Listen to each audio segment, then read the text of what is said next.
3 weeks after the battle, Admiral Preston stood at the window of Earth's orbital command station.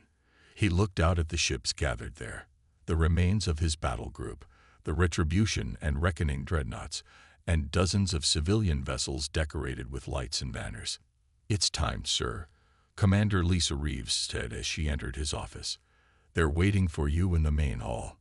Preston nodded and straightened his uniform. Together, they walked to the station's large meeting hall, now filled with officers, government officials, and families of the crew.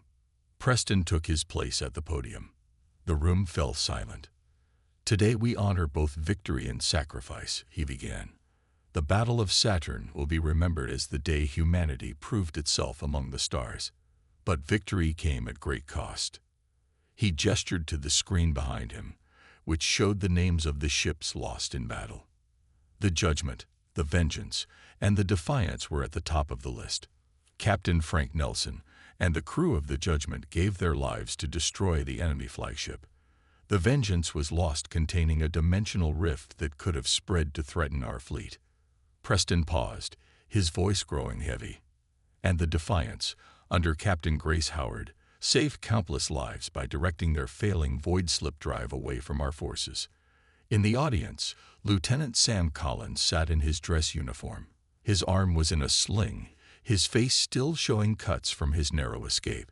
He had been one of the last to leave the Defiance, forced into an escape pod by Captain Howard herself. "We will rebuild," Preston continued. "The hegemony has requested peace talks. Their fleet is in retreat across the galaxy. The technology developed for this battle has forever changed the balance of power." After the ceremony, Collins approached Dr. Murphy, who was speaking with a group of scientists. "Any progress on stabilizing the void slip technology?" Collins asked. Murphy nodded. "The data from the Defiance's final moments has been invaluable. We're already designing safety systems that would prevent similar failures." Collins looked down. "It should have been me who stayed behind, not the captain." Murphy put a hand on the young officer's shoulder. "She made her choice. The best we can do is make sure it wasn't in vain." Across the station, in a secure communications room, Commander Reeves received a strange transmission. It came from deep space, from a region far beyond the battle site. The signal was weak but unmistakable. It used a human defense fleet emergency code. Reeves rushed to find Admiral Preston. "Sir, you need to see this." Preston studied the transmission with growing amazement. "It can't be." "The signal matches Captain Howard's personal code," Reeves confirmed. "It's coming from an uncharted region of space. The message is simple. Still alive. Found something extraordinary." Preston immediately ordered a rescue mission. The Retribution, the largest remaining dreadnought, prepared for departure with Collins assigned as tactical officer. Before they left, Preston spoke privately with Collins. "We don't know what you'll find out there. The void does strange things to space and time. The captain's message came from a region we've never explored." Collins nodded. "If she's out there, we'll find her." 1 month later, the Retribution reached the coordinates of Howard's signal. They found a small escape pod drifting near what appeared to be a stable void rift, smaller and more controlled than the violent tears from the battle. Inside the pod was Captain Howard, alive but changed. Her hair had turned completely white. Her eyes seemed to see things others couldn't. "What happened, Captain?" Collins asked after the medical team had examined her. Howard looked at him with eyes that seemed to hold the void itself. When the Judgment accelerated toward the hegemony flagship, trailing blue energy from its failing void slip drive, Captain Nelson and his crew stood at their posts, faces grim but determined. "Impact in 30 seconds, the Judgment's navigator announced. On the hegemony flagship, Vexorn finally understood the danger. Evasive maneuvers, maximum thrust. His massive ship began to turn, but it was too slow. The Judgment was coming too fast. Just before impact, the Judgment's void slip drive completely failed. Instead of a collision, the drive created a massive dimensional rift. The Judgment itself was torn apart, but the rift expanded outward, swallowing Vexorn's flagship and 3 nearby hegemony cruisers. From the Defiance, Captain Howard watched as the ships disappeared into the swirling tear in space. The rift pulsed with colors that hurt human eyes, then collapsed in on itself with a flash of light. "The Judgment and the enemy flagship are gone," Collins reported, his voice quiet with shock. Howard bowed her head briefly. Captain Nelson and his crew knew the risks. Their sacrifice will not be forgotten. Before she could say more, the ship rocked violently. "The Vengeance's drive has failed too," Dr. Murphy shouted. "Another rift is forming." The Vengeance was further from the main battle, but its void-slick drive failure created an even larger rift. The tear in space began pulling in nearby debris and even smaller ships. "It's creating a gravity well," Murphy explained. "The rift is drawing everything toward it." Howard made a quick decision. All ships fall back from the Vengeance. Maintain safe distance from the rift. The remaining human vessels pulled away as the rift grew. Several hegemony ships, already damaged and with limited engine power, couldn't escape the pull. They were dragged into the swirling void and vanished. On the Defiance, warning lights flashed across every console. "Our void slip drive is showing the same failure pattern," Murphy said, his face pale. "We don't have much time." Howard looked at her tactical display. Most of the hegemony fleet was destroyed or in retreat. The battle was nearly won, but at great cost. "What are our options?" she asked Murphy. The scientist ran calculations on his tablet. "We can try to stabilize the drive by venting the dimensional energy in a controlled way. But we'd need to get away from the fleet. If it fails..." Howard understood. Her ship could become a danger to those it was meant to protect. "Commander Martinez, take us away from our fleet full thrust," she ordered. "Dr. Murphy, prepare to vent the drive." The Defiance broke away from the battle, moving toward empty space. The Retribution and Reckoning, the 2 remaining Dreadnoughts, continued to pursue the retreating hegemony ships. Admiral Preston watched the Defiance moving away. "What is Howard doing now?" His tactical officer studied the readings. "Sir, I'm detecting massive energy buildup from their drive system. I think they're having the same problem as the other ships." Preston opened a channel. "Howard, do you need assistance?" "Negative, Admiral," Howard replied. "We're attempting to vent our drive safely. Keep your ships at a safe distance." Miles from the main fleet, the Defiance prepared for the dangerous procedure. "Ready to vent," Murphy announced. "But Captain, I must warn you. This has never been tested. We don't know exactly what will happen." Howard looked around her bridge at her crew. They had all volunteered for this mission, knowing it might be one way. "Proceed, Doctor." The void slip drive began to release its energy in a controlled manner. At first, it seemed to be working. Small rifts opened and closed around the ship, dispersing the dangerous energy. Then something went wrong. The main drive housing cracked, releasing a surge of dimensional energy. "Drive breach," Murphy shouted. "We can't contain it." The energy burst through the ship's engineering section. The Defiance shuddered as systems failed throughout the vessel. Howard made her final decision as captain. "All hands, abandon ship, get to the escape pods." Throughout the massive Dreadnought, crew members raced for the escape vessels. The ship continued to break apart as the void energy spread. On the bridge, Lieutenant Collins worked frantically at his station. "Captain, I've programmed the ship to direct the drive explosion away from our fleet." Howard nodded. "Good work, Lieutenant. Now get to an escape pod." Collins hesitated. "What about you, Captain?" Howard looked at him steadily. "Someone needs to make sure this ship stays on course. Now go." The space around Saturn became a graveyard of hegemony ships. The human Dreadnoughts moved with deadly precision, their weapons cutting through enemy defenses like they weren't even there. Lieutenant Collins monitored the tactical display on the Defiance. "Enemy forces down by 60%, Captain. They're trying to regroup, but they're in disarray." Captain Howard nodded. "Keep the pressure on. Don't give them time to adapt to our weapons."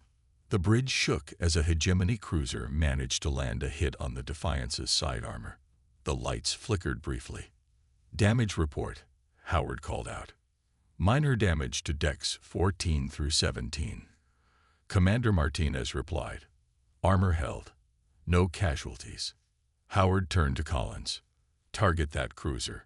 Collins aimed the gravity lance. The beam was invisible until it hit the enemy ship. The cruiser seemed to shrink in on itself, metal groaning as the increased gravity crushed it from all sides. Aboard his flagship, High General Vexorn watched his fleet being decimated. His skin had turned a pale gray, a sign of extreme stress in his species. "Find a weakness in those ships," he ordered. "Every weapon has a limitation." His science officer studied the sensor readings. Their hulls seem to absorb our energy weapons, but when they fire their main weapons, their power signatures spike. There might be a moment of vulnerability. Vexorn leaned forward. "Send the order to all remaining ships. Concentrate fire on the lead dreadnought when it fires its main weapon." On the Defiance, Dr. Murphy burst onto the bridge. His face was covered in sweat. "Captain, we have a serious problem. The void slip drives on all 5 dreadnoughts are becoming unstable." Howard frowned. "Explain." "The dimensional energy is building up. It needs to be released, or the drives could create uncontrolled rifts in space." Murphy pointed to readings on a tablet. "The Vengeance and Judgment are showing the worst signs." "Can we shut them down?" Howard asked. Murphy shook his head. "Not while the energy is active. We need to use the drives again to release the energy safely, but that means returning to the void." Howard faced a difficult choice. They were winning the battle, but if they stayed, they risked catastrophic drive failures. Before she could decide, the ship rocked violently. Multiple hegemony ships had fired at them simultaneously. "They've identified our firing pattern," Collins said. "They're targeting us when our weapons charge." Howard made her decision. "Signal the Vengeance and Judgment to fall back.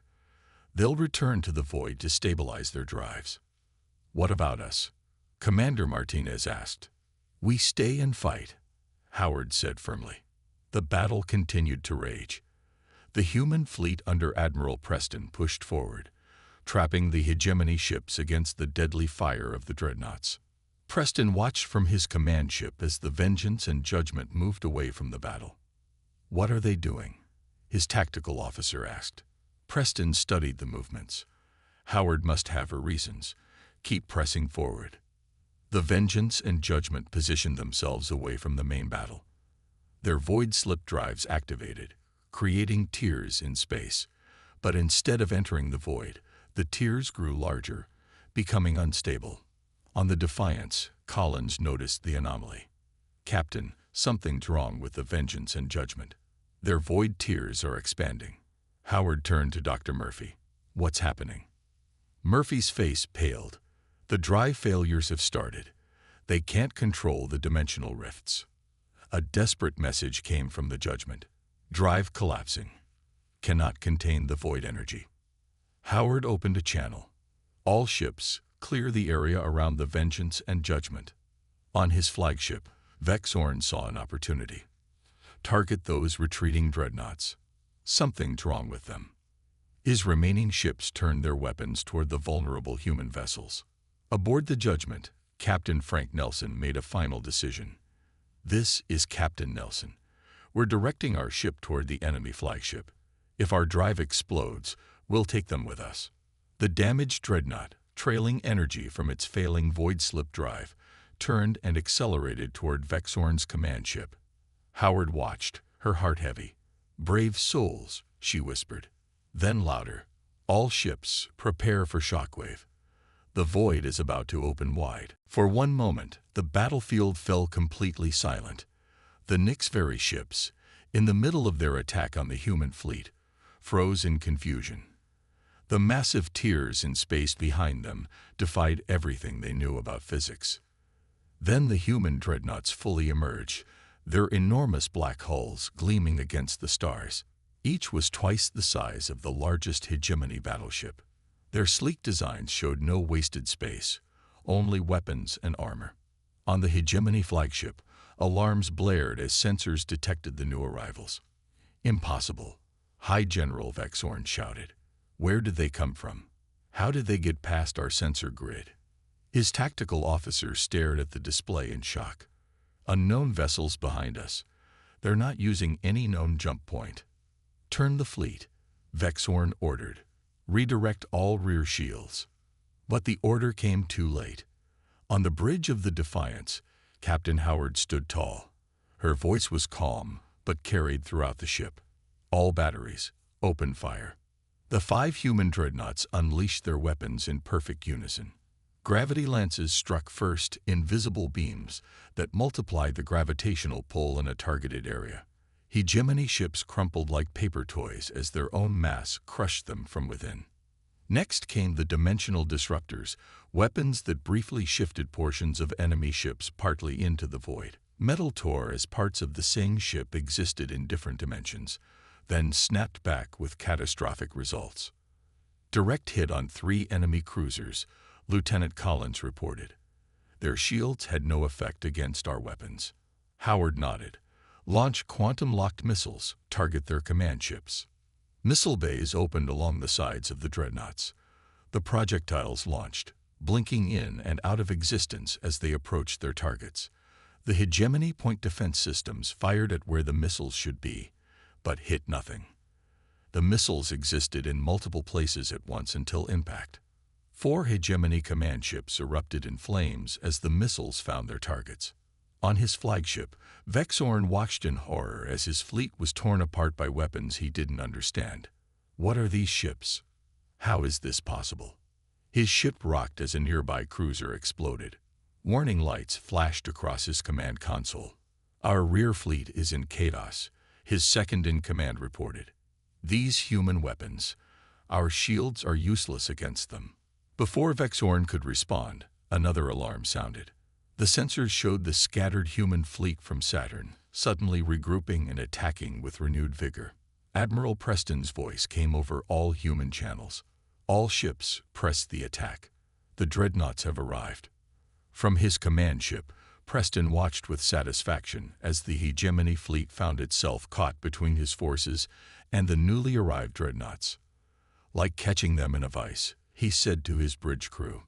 Today we show them humanity is not to be underestimated. Back on the Defiance, Dr. Murphy approached Captain Howard with concern.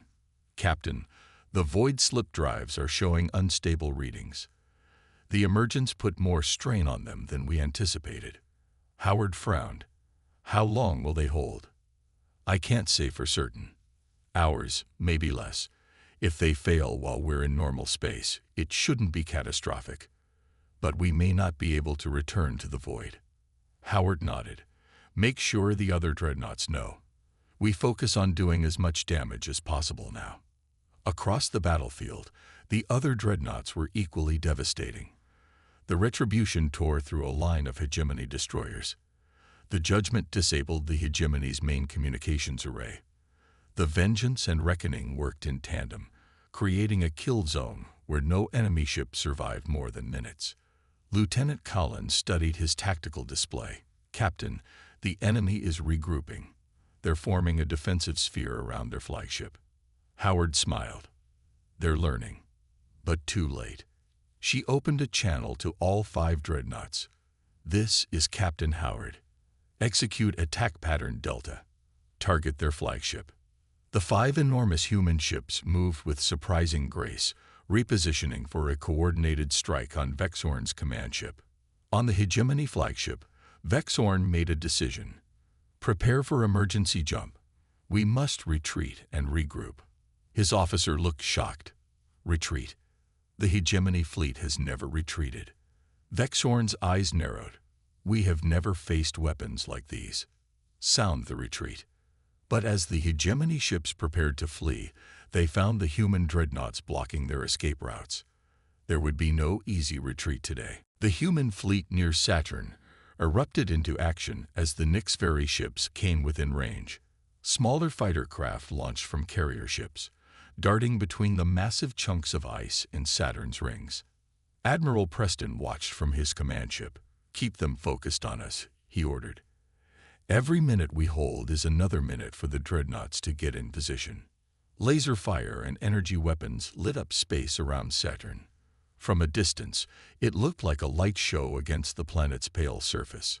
Human ships, though outnumbered, fought with skill and determination.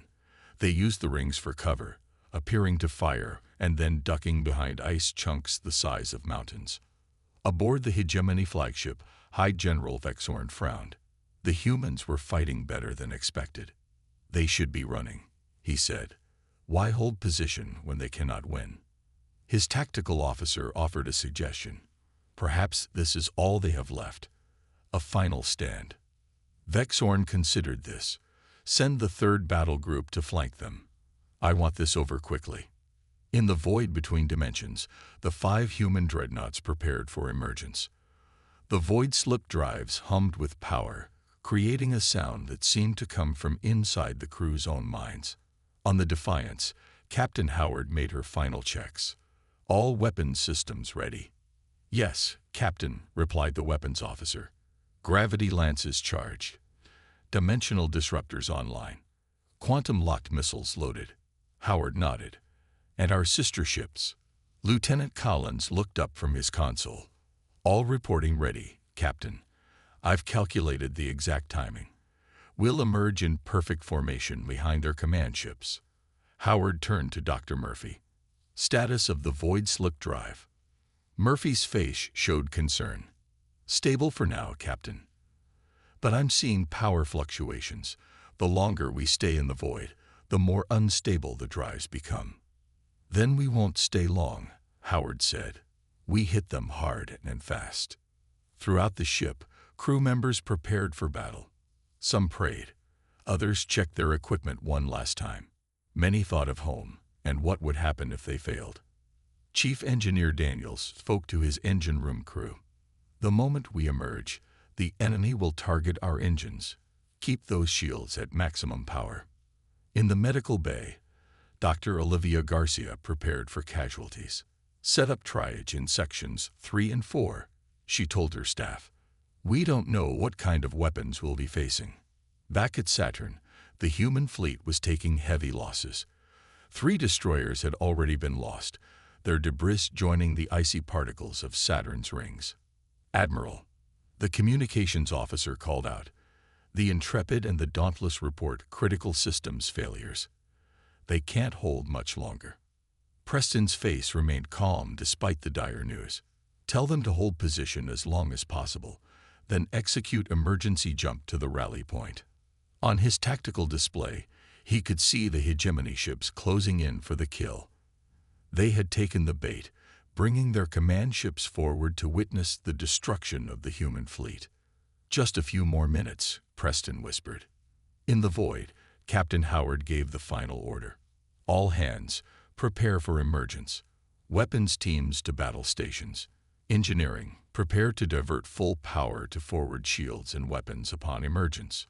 The 5 enormous dreadnoughts aligned with each other, their void slip drives creating distortions that rippled through the strange non-space around them.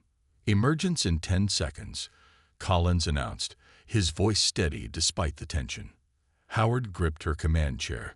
Send the coded message to Admiral Preston. 3 words only. The sun rises. The message flashed across space, reaching Preston's ship just as a Hegemony cruiser exploded nearby. Preston allowed himself a small smile. All ships, execute Omega Protocol. I repeat, execute Omega Protocol. The remaining human ships suddenly broke formation, scattering in all directions. On the Defiance, Howard gave the final command. Emerge. Space itself tore open behind the Hegemony fleet. Where there had been empty void, now 5 massive human warships appeared, their weapons already charging. The void was not empty. It was not black. It was not silent. Captain Grace Howard gripped her command chair as colors no human was meant to see flowed around the ship. The Defiance shuddered as it pushed through the strange space between dimensions. Status report, Howard ordered, keeping her voice steady despite the unease in her stomach. All systems functioning, Commander Martinez replied. His face looked pale in the strange light that seemed to come from everywhere and nowhere. "But the void is affecting some crew members." Howard nodded. Reports were coming in from all decks. Crew members seeing things that weren't there. Time moving differently in different sections of the ship. Some reported hearing voices from home, from the past. "This is why the small test ships had no problems," Dr. Murphy said from his station. "The effect seems stronger on larger vessels with more people." Lieutenant Collins looked up from the tactical display. "Captain, I'm getting strange readings. According to these calculations, we've been in the void for 3 days." "That's impossible," Howard said. "We entered less than 2 hours ago." Dr. Murphy frowned. "Time flows differently here. We need to be careful, or we could emerge years after we intend to." Howard turned to Collins. "Work with the ship's eye. Calculate the correct emergence point and time. We can't afford to get this wrong." Collins nodded and began working, his fingers flying over the controls. In another part of the ship, crew members struggled with the void's effects. Chief Engineer Peter Daniels watched as a wrench passed through his hand like it wasn't solid. Moments later, it became solid again. "The laws of physics don't fully apply here," he told his team. "Focus on your work. Don't let the void into your mind." Captain Howard walked the corridors of her ship during what they called night shift, though there was no day or night in the void. The walls sometimes seemed to breathe. Doorways occasionally led to different places than they should. She heard her dead daughter's voice calling from empty rooms. Howard knew it was the void playing tricks. She pressed on, checking on her crew, offering words of encouragement. She found Lieutenant Collins still at his station, eyes red from lack of sleep. "You should rest, Lieutenant," she said. Collins shook his head. "I'm close to figuring it out, Captain. The void follows patterns, just like the Nix-Ferry fleet movements. There's a logic to the chaos." Howard studied the young officer. "What made you so good at seeing patterns?" Collins paused his work. "My father was a music teacher. He taught me to hear the patterns in music. When I look at data, I don't just see numbers. I hear them, like a song." Howard nodded. "And what song do you hear in the void?" "A strange one," Collins admitted, "but I'm learning to follow the melody." Meanwhile, in normal space, Admiral Preston led the human defense fleet in a desperate stand at Saturn's rings. The massive ice chunks and dust provided some cover, but it wouldn't be enough against the hegemony's superior numbers. "All ships in position," his tactical officer reported. "The Nix-Ferry fleet will be in range in 10 minutes. Preston nodded. "Send the signal to all captains. Hold position until my command. Remember, we just need to keep their attention long enough." On the Hegemony flagship, High General Vexorn watched with satisfaction as his fleet approached the human defenders. "Such a small force," he said to his officers. "They must truly be desperate." His second-in-command agreed. "Our intelligence reports that this is nearly half of their remaining fleet. Once we destroy these ships, the path to Earth will be open." Vexorn's mouthparts clicked in pleasure. "Begin the attack sequence. Show no mercy." Back in the void, Captain Howard received a priority message from the ship's eye. "Captain, Lieutenant Collins has determined the optimal emergence point. We can position ourselves directly behind the Hegemony's command ships." Howard smiled for the first time in days. "Prepare all weapons systems. Alert the other dreadnoughts. We emerge in 30 minutes." The 5 human ships adjusted their course through the churning void, ready to appear where no enemy would expect them. Dr. Alan Murphy walked slowly around the massive holographic display. It showed 5 enormous ships, each nearly 2 miles long. The gathered military leaders gasped as the full scale became clear. "Ladies and gentlemen, I give you Project Ghost. 5 dreadnoughts, built in secret over the last decade," Murphy said. His voice was quiet but filled with pride. "They are the Defiance, Retribution, Judgment, Vengeance, and Reckoning." Admiral Preston stepped forward. "Dr. Murphy, explain the void slip technology." Murphy nodded. "Traditional space travel requires ships to use jump points, fixed locations where ships can enter faster than light travel. The hegemony controls all major jump points, which is why they believe they have us trapped. He pressed a button, and the hologram showed a ship disappearing into what looked like a tear in space. Void slip technology allows our ships to create temporary pockets in the fabric of space. The ships slip into these pockets, into the void between dimensions, and can emerge anywhere in known space. No jump points needed. One of the generals frowned. Is it safe? We've conducted 17 successful tests with smaller vessels, Murphy said. But I won't lie. There are risks. The dimensional pocket could collapse. Ships could be lost forever. But it's our only chance to surprise the hegemony. They won't see us coming.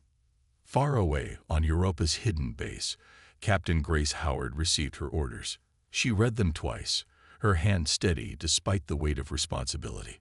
Howard was 45, with short brown hair streaked with gray and eyes that had seen too much war. "Captain, to the bridge," she ordered, walking through the massive corridor of the Defiance. The Dreadnought was still being loaded with supplies and weapons. Crew members saluted as she passed. The bridge was a hive of activity as officers prepared for their mission. Howard took her seat in the command chair, feeling its cold metal beneath her uniform. "Status report," she ordered. Her second-in-command, Commander Eli Martinez, turned from his station. "All systems at 93% readiness, Captain. Void slip drive is still being calibrated." Howard nodded. "And our new tactical officer, Lieutenant Collins, has just arrived from Earth Station. He's being briefed now." Sam Collins walked onto the bridge 30 minutes later. He looked younger than Howard expected, but his eyes showed sharp intelligence. "Lieutenant Collins reporting for duty, Captain," he said with a salute. "At ease, Lieutenant. I've read your analysis of Nick's Ferry fleet movements. Impressive work. That's why you're here." Howard gestured to the tactical station. "We need your insights for what comes next." Collins nodded and took his place at the station. He had never seen technology this advanced on a human ship before. In a private meeting room, Dr. Murphy explained the mission to the 5 Dreadnought captains. "Once you enter the void, you'll be on your own. Communications won't work between dimensions.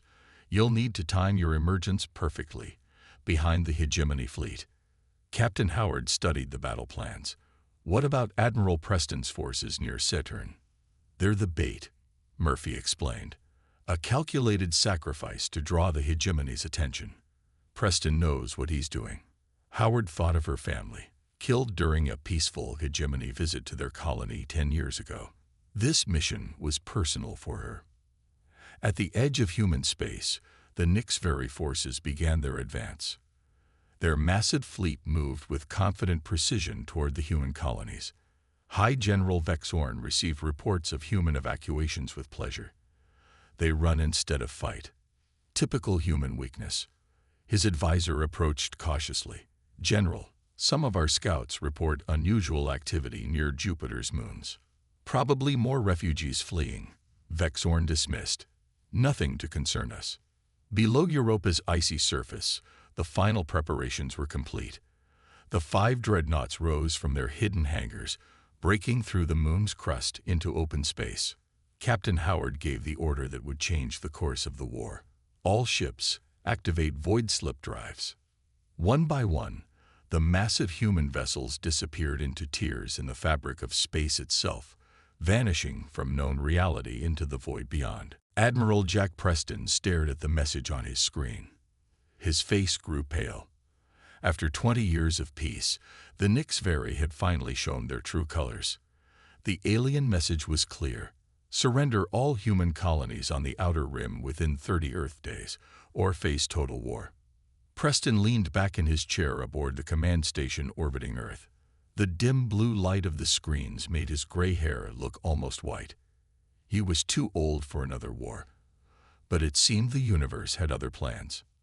"Sir, you need to see this," said Commander Lisa Reeves as she entered his office without knocking. Her normally calm face showed worry. "Our deep space listening posts picked up massive fleet movements in Nick's Ferry space." Preston nodded. "They're not waiting for our answer. They're already moving into position. Reeves placed a data pad on his desk. That's not all. I've been tracking their encrypted communications for months. This attack has been planned for years. They were never going to honor the peace treaty. Get me the defense council, Preston said, his voice firm despite the weight in his chest. And find Lieutenant Collins. His analysis of their fleet movements might give us an edge. Across the station, Lieutenant Sam Collins stared at star maps and fleet trajectories. He had noticed something 3 months ago that others had missed. The Nix-Very ships followed specific patterns, even when trying to appear random. It was subtle, but it was there. Lieutenant Collins to command center immediately. The announcement echoed through the corridors. Sam gathered his notes and headed to the command deck.